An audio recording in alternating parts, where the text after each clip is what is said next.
Welcome to This Is How We Heal with naturopath, herbalist, and author Anthea Kalouros. With over 3 decades of clinical experience guiding thousands on their healing journeys, Anthea invites you into honest, heartfelt conversations about what really gets in the way of health and healing and what gently brings us back to ourselves. If you're sick and tired of feeling sick and tired, overwhelmed by wellness noise, or just yearning to feel like yourself again, you're in the right place. This podcast is for anyone feeling burnt out, lost in a sea of symptoms, or simply longing for a deeper connection to their health, their body, and their truth.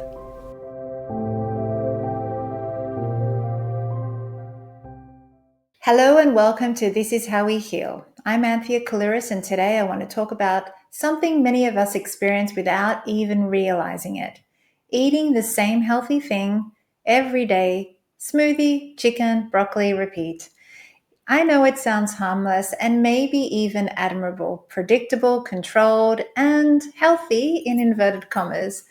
But over time, this sameness becomes its own form of disconnection from our bodies, from the seasons, from the earth, and from the very purpose of eating itself. We've been sold the idea that food is fuel, that calories and macros are all that matter, but what if food is something more? What if it's a ritual, a rhythm, a relationship? So let's explore. In clinic, one of the first things I review is a food diary. I can't tell you how often I see the pattern of a healthy diet, such as toast with avocado for breakfast, chicken and rice for lunch, and salmon and green beans for dinner, and a few almonds or a banana in between. And at first, I assume it's just a one-day example. But when I ask, they say, no, that's pretty much what I eat every single day. And the reasons make perfect sense. It's gentle on my tummy. I don't have to overthink it. I'm time poor. It keeps my symptoms in check, and it's quick, it's easy, and it's convenient. And I completely understand this because when your gut is sensitive or you're managing fatigue, it's so natural to cling to what feels safe and comfortable. Better the devil you know, as we say. But I want to gently question, is this sameness really helping what is going on for your health? Because while it may reduce symptom flare-ups in the short term, over time, it can create a whole new set of problems. So what are the hidden costs of a mono diet? Well, the first one being poor gut health. Because your gut microbiome, the diverse ecosystem of bacteria, yeast, and fungi, rely on variety to thrive. Each type of beneficial microbe feeds on different fibers, polyphenols, and plant compounds. When your diet is limited, entire microbial populations begin to wither. You lose diversity. And this is what I see every day in my clinic when we do stool analysis, comprehensive testing, and I see the results of severe undergrowth of beneficial bacteria. And so with that, you lose resilience. And over time, that can lead to bloating and irregularity. Yes, even on a clean diet, weakened immunity, food reactions or histamine intolerances, where we get allergies, hives, rashes, that kind of thing. Mood instability, such as gut flora, which influence neurotransmitters. As we all know, the connection between your gut and your brain, called the gut-brain axis. A lack of microbial diversity is now considered a hallmark of many chronic illnesses, from IBS, irritable bowel syndrome, to anxiety, to autoimmune disease. And one of the best ways to support your gut is simply feed it variety. Another consequence of a mono diet is this: nutritional deficiencies, eating well but missing key nutrients. I often see patients who eat what they consider a balanced diet, whole foods diet, yet their nutrient markers say otherwise. Why? Because even the most nutrient-dense foods eaten in isolation or repetition have their limits. You cannot meet your body's full requirements with just salmon and rice and zucchini and broccoli and eggs and almonds. Over time, I constantly see this. low magnesium, and we know what magnesium's for energy and stress and sleep and muscle function.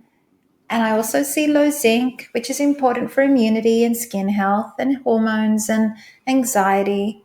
And I see B12 and iron deficiencies, which are crucial for mood and focus and energy. And I see inadequate fiber and starches, which are critical to feed the beneficial microorganisms, which create fuel for your gut. So diversity fills in the nutritional blanks. It's how we meet our body's many ever-changing needs. Another consequence of mono diet is food sensitivities, when safe foods suddenly become the stressor. So here's something many people don't realize. Eating the same foods every day can actually trigger intolerances. Now, just to remind and clarify, intolerance is different to an allergy. An intolerance, also known as sensitivity, is a delayed reaction to food, which can come on within a couple of hours and last for up to 3 days or so.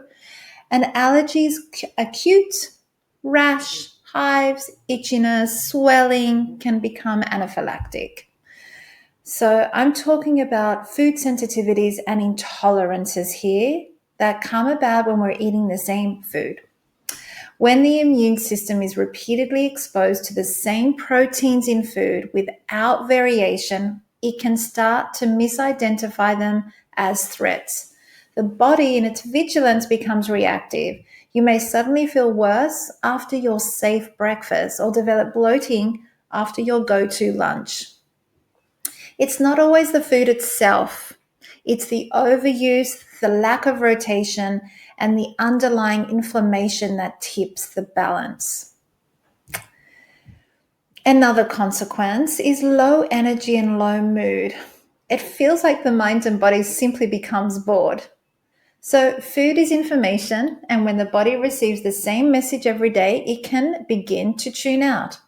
So often I hear patients say, I feel flat, Anthea. I am tired no matter what I eat. I can't focus after lunch, and my mood feels really dull.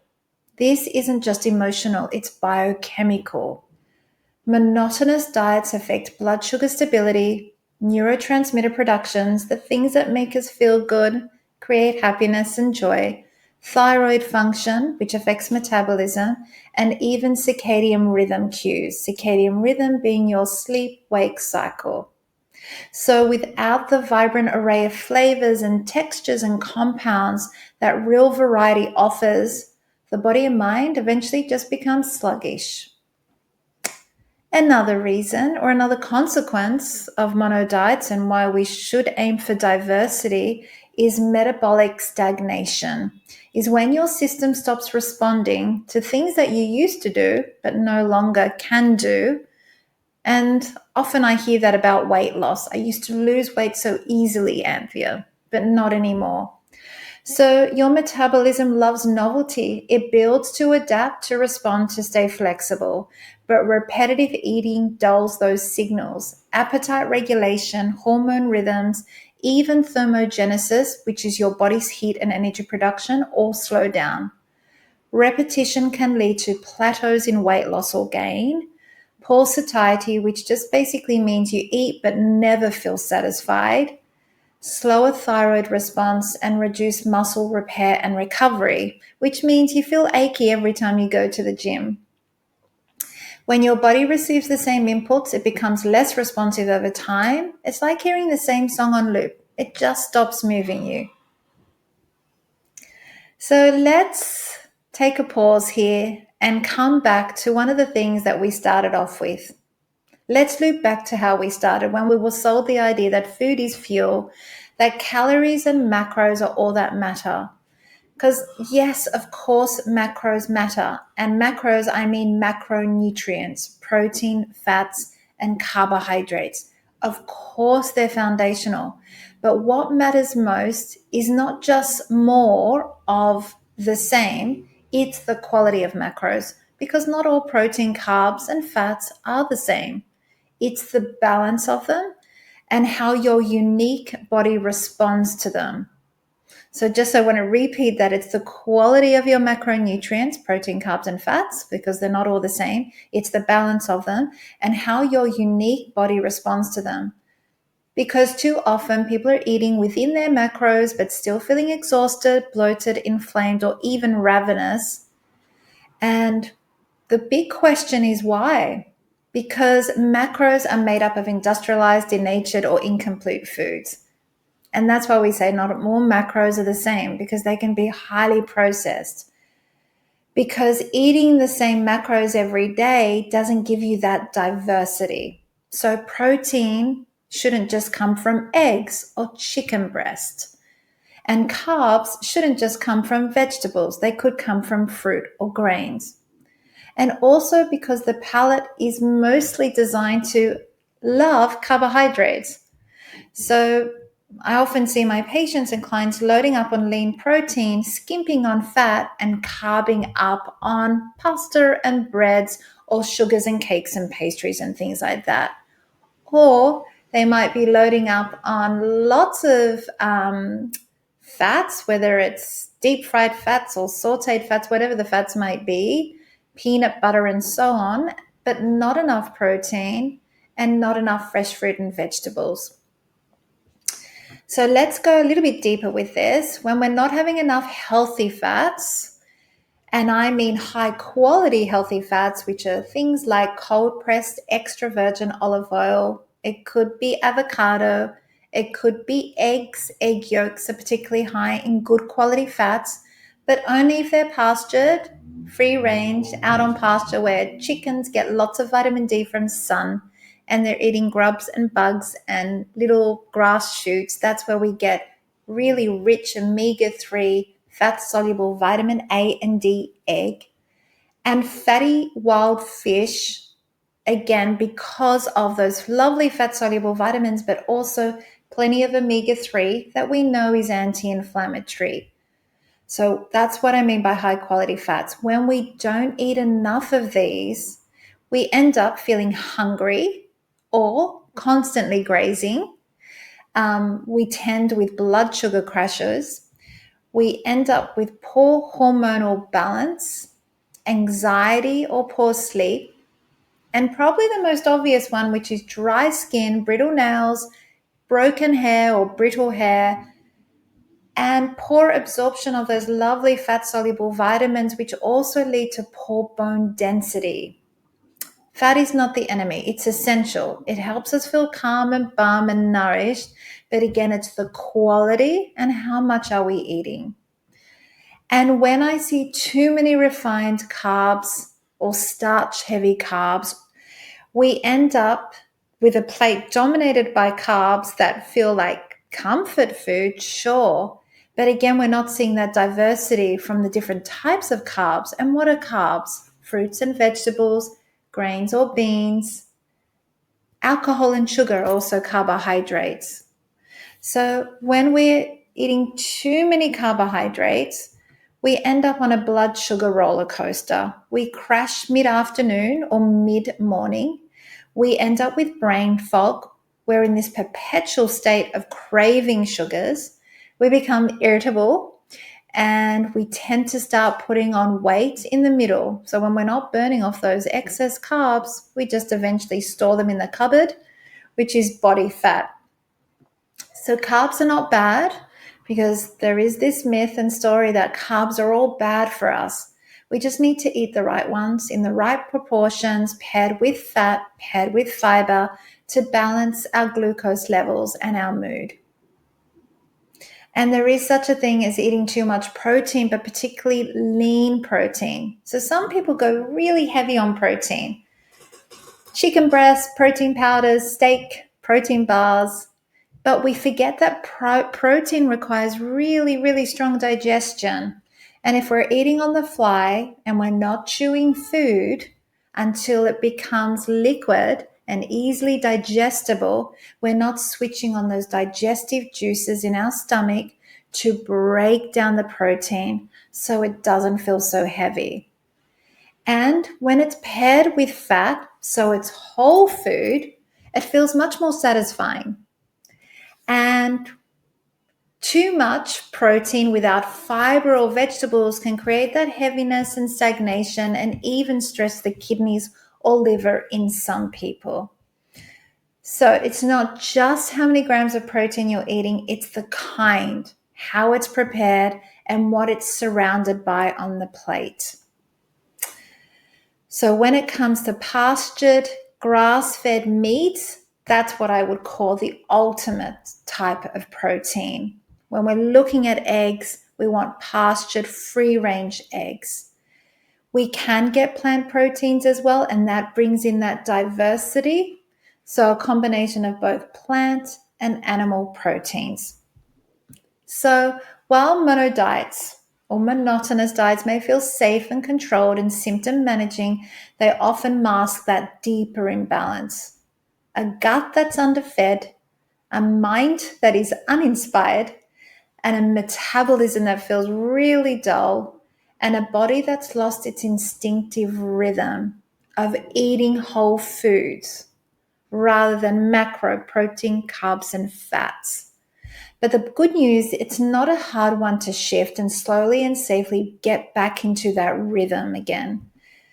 And it's not something that happens all at once. And what I encourage you is to enjoy one new food, one new herb, or one new variety of fruit or vegetable, whatever it might be, just to broaden the palate and to encourage a new taste or a new flavor and support the digestive system, because when we're eating variety, we're stimulating a variety of digestive juices as well, which in turn help us break down our food so we can access the nutrition.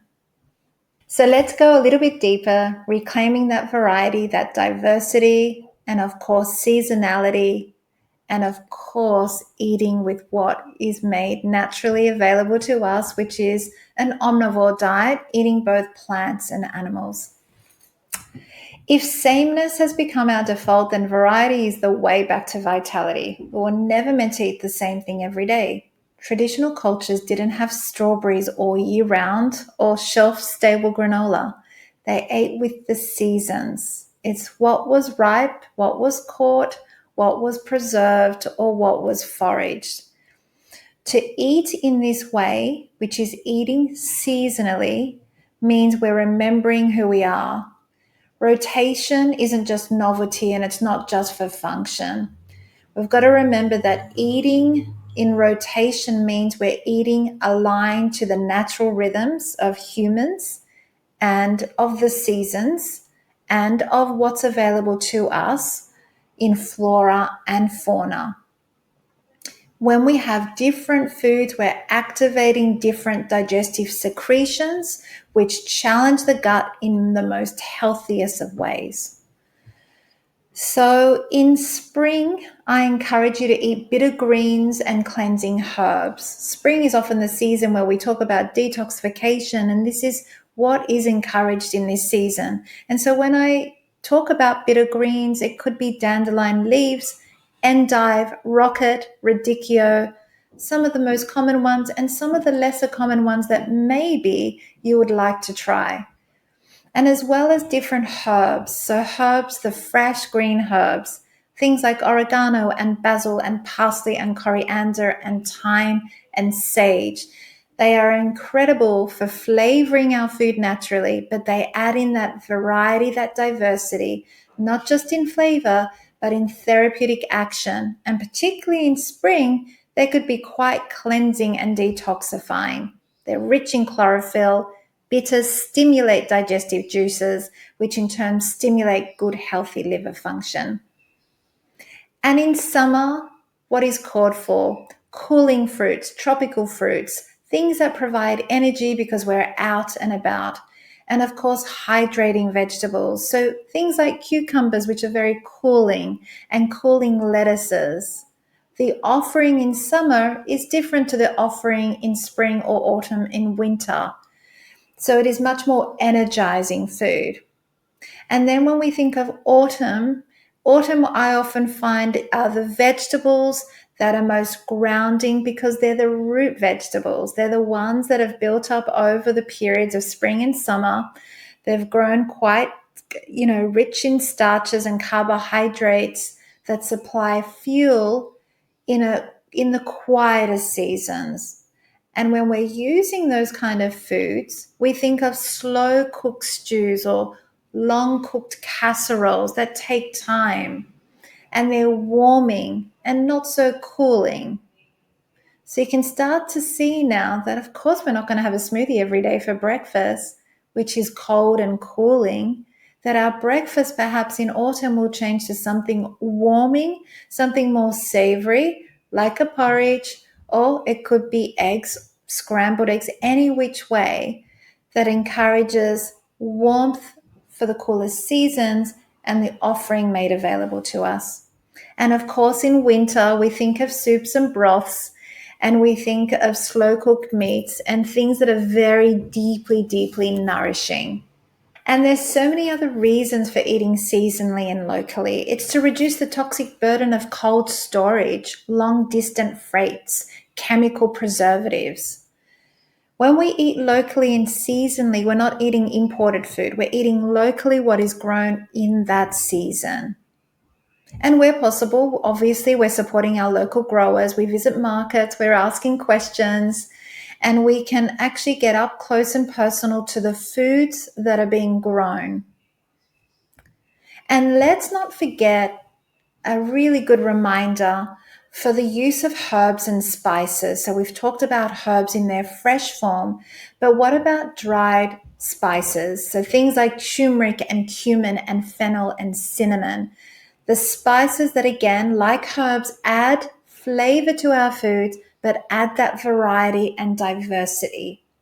And herbs as medicine, because we use them in our clinical practice here in our apothecary.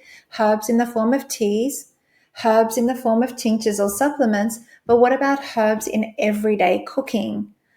Just as we prescribe them in a therapeutic way, in food they also can reduce inflammation, support digestion, ease bloating, and really awaken our taste buds.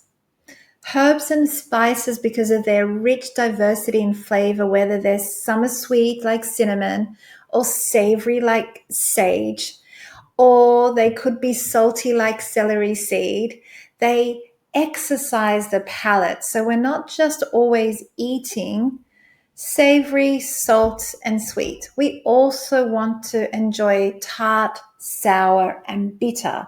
And herbs are an excellent addition to this, where we get to exercise our digestive palate.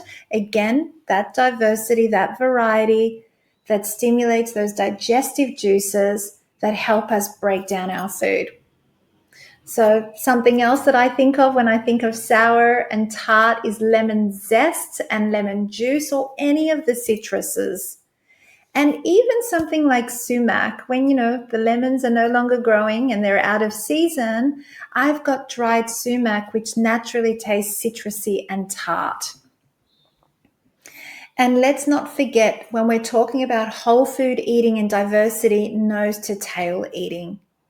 Because in our modern food culture, we've narrowed our view of meat to muscle cuts, breast fillets, or a lamb chop, and we're not eating or considering the whole animal. And we're forgetting that in traditional cultures, we ate, whether it's my traditional culture, when I think about what we grew up eating in our Greek Cypriot culture, we ate lamb's brains and liver, chicken livers.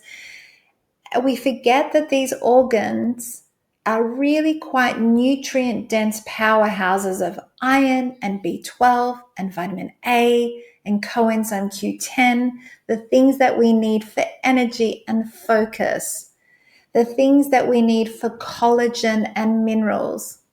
Look at us now, we're all obsessed with collagen powders. They're everywhere within supplements, on their own, in protein smoothies, and so on. So that's what we call nose to tail, because collagen is coming from the skin and cartilage and of these animals, and we're consuming them for healthier skin and healthier bones and healthier joints. So eating nose to tail as a reminder, isn't just about good whole food nutrition. It is about respect for the animal and for the ecosystem, as well as your mind and body. And so when we come back to this, food is more than a macro equation, because we're so fixated on numbers and grams and calories and so on. We tend to lose touch with our senses and what we've evolved to eat, and how we feel after a meal, and how we sleep, and how we eliminate, and how we respond to food energetically. Because we like ticking off those boxes. I've had 70 grams of protein today. I've had 2,000 calories today. So yes, macros are important, but it's just a guide. It's about the variety. It's about the diversity. It's about the quality. To kind of finish off this conversation, we should always talk about you are what you eat, but you are also how you digest and process your food. So preparation matters a lot. Culturally, people prepared food very differently to the way we prepare it now. We stick things in the microwave. We have ready, set, go products. We just open them up and eat them on the fly. But there was a tradition in preparation for food which made food more digestible and nutrients more accessible. So again, that time that you spend on looking for diversity, eating seasonally, eating locally, eating nose to tail. It's not just the food itself, it's how your digestive system responds to those foods. So preparing food, such as if we're cooking with meats and bones, we want to cook them much more slowly to be able to extract the minerals from the bones. So bone stocks and broths and stews and soups and so on. And if we're eating grains or legumes, we want to be able to soak them before we cook them. That simple act releases what we call anti-nutrients or phytates, which is a buzzword, which has been for many years. Phytates bind to minerals. But soaking legumes and grains in a little bit of water, some lemon juice, a little bit of salt, tends to release those phytates, but also softens the grain and legume. So it's much easier and it's much quicker to actually cook, and therefore it's much easier also on digestion. And obviously it's how you eat matters, because we are always talking about eating on the fly. We've got no time to eat or sit down to eat. So you could be eating the best organic meal in the world, but if you're stressed and rushing and scrolling through emails while eating, your digestive system will simply struggle, because we're not chewing until liquid. But hold on a second, it's before we even put food in our mouth that we start the digestive process. It's sensory. It's when we hear food cooking or preparing it. It's when we see it visually. It's when we smell it. It's when we touch it, before we even put it into our mouth to taste it, that the digestive juices get stimulated. And as I talk about this, I'm salivating because I'm talking about food. And then we put food in our mouth and we have enough digestive juices in our mouth to start breaking down food to extract the nutrients. So we say, take a pause, breathe, chew food until liquid, sense the food, chew it again. If you're eating in presence, you're supporting the part of your nervous system that regulates, that instills healing. It's the counterbalance to fight, flight, and it's called rest and digest. So when we pause and we breathe and we take a breath and we chew food until liquid and we sense the food, we're actually stimulating the counterbalance to fight, flight, called rest and digest. And that's when nourishment is received and not just consumed. And I think we need to remember that food is also memorable and it has meaning, because it reminds us of the smells in our grandparents' kitchen and the traditions that have long been lost, how we grew up eating. I think food holds a lot of power and a whole lot of meaning. And I think when we value it and we love it, and we respect the traditions and we just don't see it as this fuel, this mono diet without context, we lose that essence, the absolute love of that diversity, seasonality, locality when it comes to food. And so, next time you stand in your kitchen, I want you to ask, what would nourish me today? Not just fuel me, not just fill me up, not just get me by, but truly nourish me. If I let my body answer, and if I let the seasons speak, and I let my senses guide me, then I know that healing begins the moment I listen in and I deeply, deeply, deeply listen to the wisdom of my appetite and my natural desires, not the controlled voice of diet culture, not the noise of social media macros, but the quiet ancient rhythm of the earth moving through us, because that is how we heal. So if this episode spoke to you, please share it with someone you love, someone who might need a gentle reminder that food is more than fuel. It's connection, it's rhythm, it's a return to self. And if you're craving support, whether it's bringing more variety into your meals, rebuilding your gut, or working with food as a form of medicine, I'd be honored to guide you. You can visit me in person at my naturopathic clinic and apothecary, Apotheca by Anthea. You can buy my book, I Am Food, Eating Your Way to Health. Or you can join me on my online community, the Staying Healthy Together Club, where each month we explore seasonal wellness, protocols, food as medicines, guides, Q&A sessions, and so much more. So until next time, eat slowly, eat wisely, and eat with love. If this episode spoke to you, your healing journey doesn't have to end here. Join Anthea in her dedicated online community, the Staying Healthy Together Club, a space for real conversations and holistic health education with trusted resources. We'd love to see you there.